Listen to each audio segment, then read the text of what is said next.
inni eti yiyen hayvanlardan damağın çalmanı imek halal olan iki hayvan var. El hayvanelleti halal lahmuha la tu'kal bila zavhin şer'iyyin. Yani haram hayvanlarda sanadık, halal hayvanlarda ol eti haram olan hayvanlar damağın çalanın bilen her razidenin bilen ol haram. Ve hiç bir dalak olacakları yok. İnne halal diyen hayvanlarımız var. Kuşlardan, insi hayvanlardan, vahşi hayvanlardan, keyik olsun, ulan olsun, soğun olsun, ya koyun, kuzu, barak, ördek, hayvanlardan halal olan hayvanlar hiç vakitte eti halal olmaya damağın çalmasan. Fakat iki hayvan damağın çalmasan da etini ip oluyor. Bir çekirtke, bir balık. Peygamber Aleyhisselatü Vesselam fermaşettir.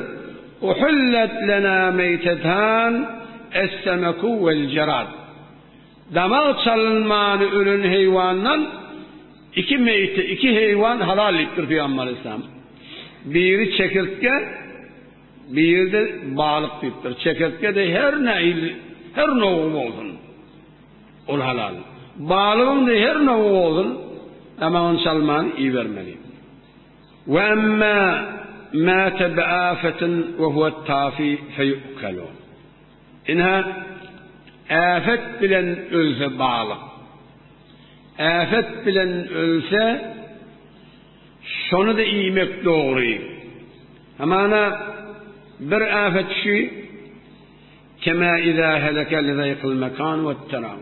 Balık bir duryan yeri dar olup tıkılışıp demalabilmeni ölse bir yerde şu balığı iyi vermeli. Ya bir balığı yılan dişlese şun zeherinden ölüm olsa onu da iyimek doğru.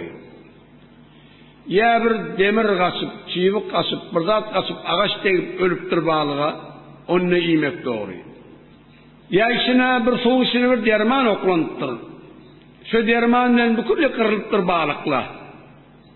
Bunu da alıp iyimek doğru. Ya bir balığı bir it yuğdu ya. İt yuğdandan sonra şu iti öldürüp karnından yankı balık birce çıksa bozulmanı onu yemek de doğru.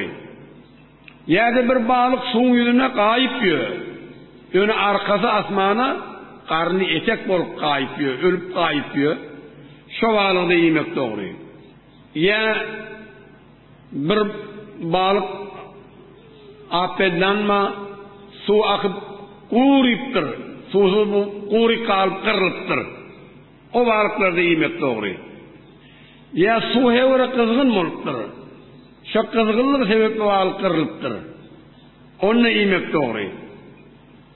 Ya su hevre donup soğuk olup donuk olup şu donuktan şu balık kırılıptır. Olur da yemek doğru. Elbette bazılar imellerle diyen var.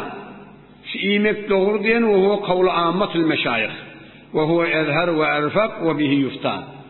İnha muhteber fetvalı kavul ammat meşayihin toni şu sebepler bilen ölün balık ha kızgınlık cihetle kırılsın ha soğukluk cihetle kırılsın doğukluk cihetle şol muhtabi olan kavlu vara doğru.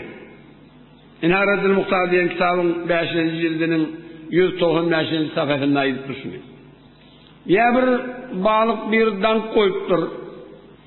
O danglılığı sebep ölüptür. Mınna yemek doğru. Ya bir zat oklanıptır. Olukon daş, demir ya bir zat bomb oklanıyor derya bir zada. Şun zarbesinden balıklar ölüyor. Bununla yemek doğru. İnha şunlar bizim kitaplarımız halal ediyor. Fakat balık öz acalına ölüp arkası etekte karnı suyun yüzünde olup kayıp gören balık şunu yemeler. İnnamında yara yok, rahat yok olsa öz acalına ölüptür. Şunu doğru denliyor. Başka yol bilen sebepler bilen her ne o sebeplerin ölsün balık yemek doğru. Ine bular damak çalınmani halal olan hayvanlar balık bilen çekirtken.